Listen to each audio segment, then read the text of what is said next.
नमस्कार। मौलाना साद देखिए गिरफ़्तार नहीं हुआ है। अपने पिछले वीडियो में मैंने आपको ये बताया था कि मौलाना मोहम्मद साद को गिरफ़्तार करने के लिए पुलिस ने सारी तैयारी कर ली है, लेकिन उन्हें हाई कमान की यानी कि होम मिनिस्ट्री की हरी झंडी नहीं मिली है। और होम मिनिस्ट्री को ये लगता है कि मौलाना साद को अभी गिरफ़्तार करना सही नहीं होगा। अभी मुख्य काम ये है कि कोरोना से लड़ाई को अंजाम तक पहुंचाया जाए।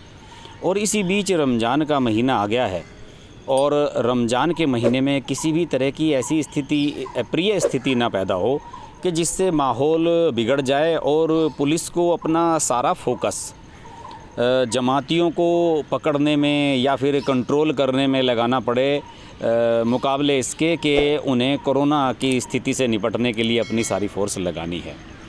शायद यही वजह है कि अब तक तमाम संपर्क सूत्र होने के बावजूद भी पुलिस ने मौलाना साद पर हाथ नहीं डाला है। प्रवर्तन निदेशालय उनकी जांच पड़ताल कर रहा है। 3-4 नोटिस उसके वकील को दिए जा चुके हैं। इसके बावजूद भी मौलाना साद को गिरफ़्तार करने में पुलिस की कोई दिलचस्पी नज़र नहीं आ रही है। इस बीच पुलिस ने एक बहुत बड़ी मशक्क़त पूरी कर ली है। पुलिस ने जो मरकज़ की घटना हुई थी, जहां पर तबलीगी जमात के लोग जुटे थे, वहां को लेकर बहुत ही महत्वपूर्ण जानकारियां जुटाई हैं। और पुलिस का कहना है कि इस काम को करने में उन्हें ज़बरदस्त प्रयास करने पड़े और ये इतनी लंबी ड्रिल थी कि इसमें पुलिस को न सिर्फ पुलिस वाले लगे बल्कि क्राइम ब्रांच के लोग लगे, ट्रैफिक वाले लोग लगाए गए। इसके अलावा जो कोर्ट ले जाने वाली पुलिस होती है, जेल से कोर्ट लाती है कैदियों को, उन लोगों को भी इसमें लगाया गया। और बहुत बड़े पैमाने पर एक ड्रिल करने के बाद ये पता लगा है कि मार्च 13 मार्च से 24 मार्च के बीच निजामुद्दीन के मरकज़ में 16,500 लोग जुटे थे। ये एक बड़ी चौंकाने वाली बात इसमें निकलकर सामने आई है। पुलिस ने दरअसल किया क्या कि जितने लगभग 3,000 के करीब लोग उन्होंने जमात से निकाले थे, बरामद किए थे 29 मार्च के आसपास, उन सब लोगों की कॉल डिटेल्स ली गई। उन्होंने किस किस से बात की, किस किस से उनके संपर्कों ने बात की, और इन सब की तहकीकात करने के बाद ये सारा कुछ सामने आया है कि लगभग इस दौरान, लगभग 10-11 दिन के दौरान 16,500 लोग वहाँ पर जुटे थे। अब आप समझ सकते हैं कि अगर ये कोरोना से संक्रमित हुए होंगे इनके आधे भी, तो यानी कि 8,000 लोग ऐसे लोग अभी हैं देश में जो फैले हुए हैं। इनमें से अभी 4-5 हज़ार लोग भी पुलिस के हाथ नहीं आ पाए हैं। दरअसल क्या है कि जो 6 मंजिला इमारत है मरकज़ की, उसका सारा कॉल रिकॉर्ड पुलिस ने निकाला उस दौरान का, कि वहाँ पर जो फ़ोन एक्टिव रहे, उनके जो सिग्नल एक्टिव रहे, वहाँ आसपास की टावर ने जो सिग्नल कैच किए, उनकी डिटेल्स निकाली और 1,000 फ़ोन कॉल्स को उन्होंने ट्रेस करना शुरू किया। उनसे बढ़ते बढ़ते इन्होंने 15,000 लोगों का विवरण जुटा लिया। इन सब लोगों से फ़ोन कॉल्स के थ्रू पुलिस के तमाम अधिकारियों कर्मचारियों ने बात की। सब ने नंबर डिस्ट्रीब्यूट आपस में कर लिए और इन सब से संपर्क करने के लिए कहा गया। इनसे पूछा गया कि आप देश के किस हिस्से में हैं, वहाँ क्या कर रहे हैं, आपकी सेहत कैसी है, कि और उन सबको क्वारंटाइन करने के लिए कहा गया। ये बात और है कि उन्होंने खुद को क्वारंटाइन किया होगा या नहीं किया होगा। इसके अलावा एक चौंकाने वाली बात ये भी इसमें सामने आई कि इन लोगों में से जो मरकज़ में जुट रहे थे इस दौरान 13 मार्च से 24 मार्च तक, ये लोग दिल्ली में भी खूब घूमे और इसने चिंताएं बढ़ाई हैं। जैसे कि आपको पता ही है कि दिल्ली में जितने भी मामले आए हैं उसमें 30% से अधिक मामले जमातियों के हैं। यही वजह है कि पुलिस की चिंता अभी भी लगातार बनी हुई है कि कहीं दिल्ली में इनके कुछ और संपर्क सूत्र ना हो। बहरहाल डाटा पुलिस के पास जो हाथ लगा है उसमें ये भी पता लगा है कि 13 मार्च के बाद भारी भीड़ जुटी थी, बाहर से लोग आए थे। जनता कर्फ्यू के दौरान भी ये लोग कुछ आए और कुछ चले गए।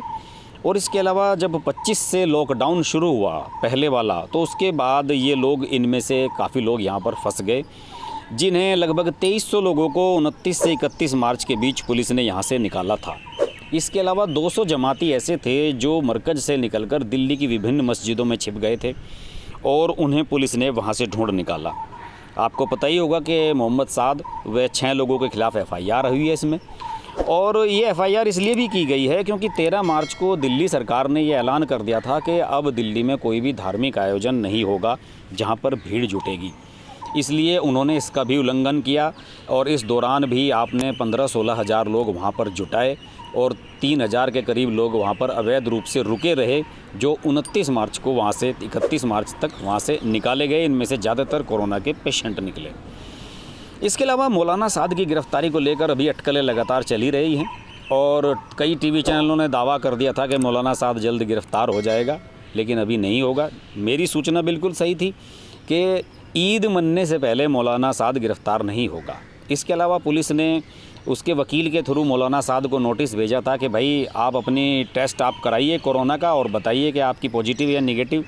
बताया जाता है कि ये रिपोर्ट निगेटिव आई है, यानी कि मौलाना खुद तो बच गया और मरकज़ में जो लोग थे इतने सारे लोगों को कोरोना का पीड़ित करा दिया। वैसे मौलाना साद को क्राइम ब्रांच 4 नोटिस अब तक भेज चुकी है और लगातार दबाव बनाने की बात कही जा रही है। एक बार तो खबर ये आई थी कि ये जाकिर नगर में छुपा हुआ है, फिर ये आई कि शाहीन बाग इलाके के आसपास कहीं पर है, लेकिन पुख्ता जानकारी इसके पुलिस के पास अभी तक नहीं है। हालांकि मेरा मानना है कि पुलिस के पास पुख्ता जानकारी है और केवल मौके की तलाश की जा रही है कि जैसे ही ऊपर से ग्रीन सिग्नल होगा मौलाना को पेश कर दिया जाएगा कोर्ट में पकड़कर। हो सकता है कि मौलाना को पकड़ लिया गया हो। बहरहाल क्राइम ब्रांच ने उसके 3 बेटों से पूछताछ की है और वेस्ट यूपी के शामली ज़िले में जो कांधला कस्बा है वहाँ पर रेड की थी और उस रेड में भी कई जानकारियाँ हासिल की थी। वहाँ से भी बहुत सारे टेलीफ़ोन नंबर्स डिटेल्स मिली हैं और मौलाना के सारे संपर्कों को पुलिस खंगाल रही है। इतना तो तय है कि जब भी मौलाना को पकड़ा जाएगा उसके खिलाफ़ केस अच्छा खासा बनाया जाएगा। इस बीच अफवाहें उड़ती रहती हैं। एक अफवाह उड़ी है, एक फ़ोटो वायरल हो रहा है कि जिसमें सत्येंद्र जैन के साथ मुंह पर मास्क लगाए हुए मौलाना खड़ा हुआ दिखाया गया है, लेकिन ये फ़ोटो फर्जी है, फ़ोटोशॉप्ड की गई है। मुझे नहीं लगता कि ऐसी कुछ है। इसके अलावा एक TV9 भारतवर्ष चैनल ने ये दिखा दिया था कि मौलाना मरकज़ में जहाँ रहता था उसके कमरे से मरकज़ तक 200 मीटर लंबी सुरंग बनाई गई थी। इसकी भी कोई पुष्टि नहीं हो चुकी है। ये भी एक तरह की फ़र्जी न्यूज़ है। मौलाना को लेकर तमाम तरह की फ़र्जी न्यूज़ चल रहे हैं, लेकिन मैंने जो आपको जानकारी दी है वो पुख्ता जानकारी दी है और अब पुलिस इन 15,000 लोगों को भी तलाशेगी जो लोग मरकज़ में आए थे इस दौरान 13 से 24 मार्च के बीच, और इन पर भी शिकंजा कसे जाने की तैयारी है। बस पुलिस इंतज़ार कर रही है हरी झंडी मिलने का।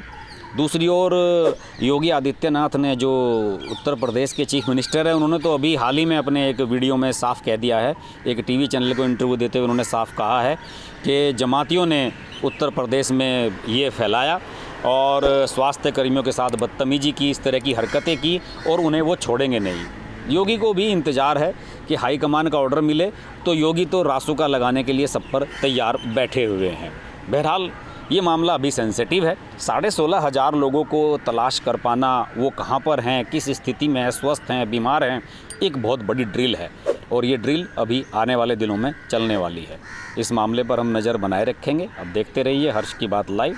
नमस्कार। अगर आपको हमारी वीडियो पसंद आई तो हमारा चैनल हर्ष की बात लाइव सब्सक्राइब करें और नोटिफिकेशंस के लिए बेल आइकन प्रेस करें।